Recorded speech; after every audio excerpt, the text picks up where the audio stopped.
안녕하십니까. 서초동 사람권 최한결의 변호사입니다. 명재법률 팀장입니다. 네, 여러분 무더위에 건강 이쪽으로 좀 유의하고 계신지요? 네, 예. 아무튼 오늘은 법에서 인정하는 사실혼의 기준과 관련된 내용을 한번 말씀드려 보겠습니다. 네.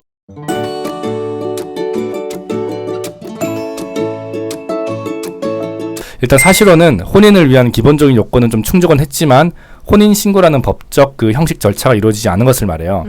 그 프랑스는 이렇다고 그러더라고요. 프랑스는 신고를 하든 안 하든 똑같대요. 근데 우리나라는 조금 다른 점이 좀 있거든요. 그렇죠. 뭐가 다르냐라는 거는 뭐 많은 분들이 설명을 해주시는데 일단 사실상 혼인 의사가 있어야 돼요. 내가 이 사람과 결혼을 하겠다라는 그런 의사가 있어야 되는데 사회적이라든지 실질적으로 부부가 되겠다는 의사의 합치가 당연히 있어야죠. 그냥 동거 여러분들 많이 하시잖아요. 동거만 가지고 안 됩니다. 이제 남녀가 만나가지고 뭐 원룸에서 동거하고 이 정도만 가지고는 사실혼이라고 보진 않아요. 그 사회 통념상 부부라고 인정될 만한 어떤 그 사실이 존재를 해야 되는데 그 제일 큰 거는 뭐 그거죠. 결혼식. 보통 결혼식 많이 올리거든요. 네네. 결혼식 올리고 이제 혼인신고를 늦게 하시는 분들이 있고 그래요. 네네. 저도 너무 바빠가지고 혼인신고를 한 5개월 늦게 했던 것 같아요. 네네. 2명이서 같이 가야 돼가지고. 근데 그런 경우는 당연히 사실혼 기간이라고 봐요. 혼인신고가 되지 않았지만 결혼식을 올리고 양가 무슨 상견례도 하고 막 그랬다. 그래서 가족들이나 지인들의 증언이라든지 사실항해서가 있으면은 사실혼이다라고 볼 수는 있겠지만 절대적인 거는 절대 아닙니다. 네. 네네. 그 기간과 관련해가지고 어느 정도 그 살아야지 사실혼이냐라는 것을 많이 물어보시는데 사실 규정이 없습니다. 제가 담당했던 사건 중에서 한 3개월 만에 사실혼이 파기가 됐는데 위자료 책임을 지은 어떤 젊은 부부가 있었어요.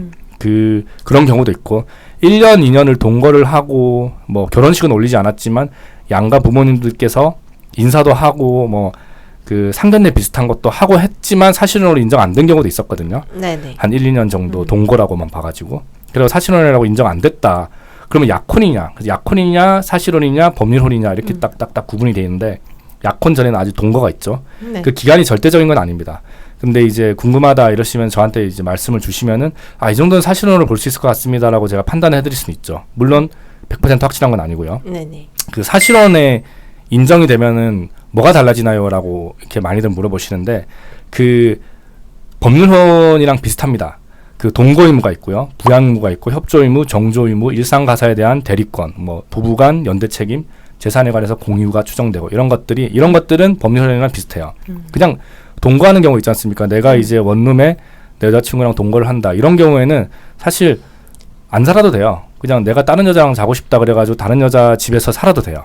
근데 만약에 사실혼이라고 어느 정도 인정이 된다라면은 나에게는 부부간의 동거 의무가 인정이 되고 부양 의무도 인정이 되죠. 우리 와이프가 돈이 없는데 나 혼자만 먹고 쓸 수는 없는 거고 뭐 이런 것들. 그리고 이제 그렇기 때문에 이제 우리가 법률혼이랑 비슷하다라고 봐서 상간제 소송도 가능하고 그 밖에 네. 민사소송도 가능하고 그다음에 사실혼 해소에 따른 위자료 청구도 가능하고 재산분할도 가능한 거예요. 네네. 재산분할이 원래 가능한 이유는 이제 부부간의 공유 재산이기 때문에 이거를 n분의 1로 하자라고 이제 재판부가 이제 판단하는 거거든요. 법률혼일 때. 근데 사실혼도 법률혼이랑 비슷하다. 재산 간에 공유가 있다라고 봐서 이제 재산분할 청구를 합니다.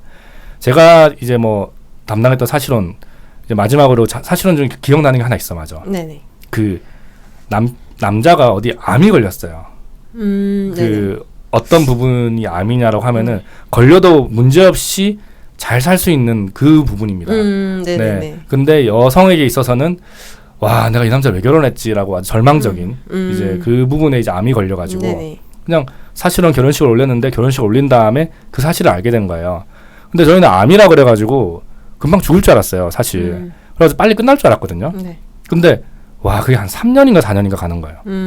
그래가지고 저희가 우스갯소리로 그쪽에서 서면이 오고 이러면은 그 남자 아직 안 돌아가셨대요. 이렇게 웃으면서 또 서면 써서 내고 왔다 갔다 했던 기억이 나거든요. 네. 근데 그 사실혼이어가지고 이제 뭐 법률혼은 아니니까 네. 그냥 당사자 간에 그냥 끝내버리면 끝나는 건데 네. 이제 누가 바람을 폈니 뭐니 막 이런 걸로 굉장히 많이 싸웠었고 결국에 이제 재판부는 뭐 누구의 책임도 없다 이런 식으로 판단을 해가지고 그냥 사실혼을 해소됐다라는 확인적 문구 넣어주고 대신에 재산분할과 관련해가지고는 여자가 좀 남자 돈을 받아간 게 있었어요. 그래서 그거를 몇 분의 몇으로 돌려줘라 이렇게 판단을 했었던 기억이 납니다. 아무튼 이제 여러분들 중에서 그 사실 법률혼보다는 사실혼이 나아요. 네. 헤어지기 쉽거든요. 그렇죠. 헤어지기 법률론은 법률론은 이제 법률론이 해소가 돼야지만 다른 이성을 만나야 되는데 사실론은 그냥 내가 마음에 안 들면 그냥 해소해 버리면 돼요. 다만 그거에 대해 가지고 위자료 책임은 지겠죠. 그쪽에서. 그래서 법률보다는 사실론이 나은데 사실론보다는 동거가 낫다. 여러분들 꼭 기억하셔야 될 것 같고 뭐 동거를 네. 네. 그냥 동거를 저는 강추드립니다. 한 1, 2년 살아보세요. 그러면은 이 남자랑 살기 싫다. 도저히 이해가 안 된다. 일단 남자 여자 같은 공간에 있을 수가 없습니다. 저는 좀 달라요. 저는 동거 추천합니다. 그래요? 결혼을 해보고 네.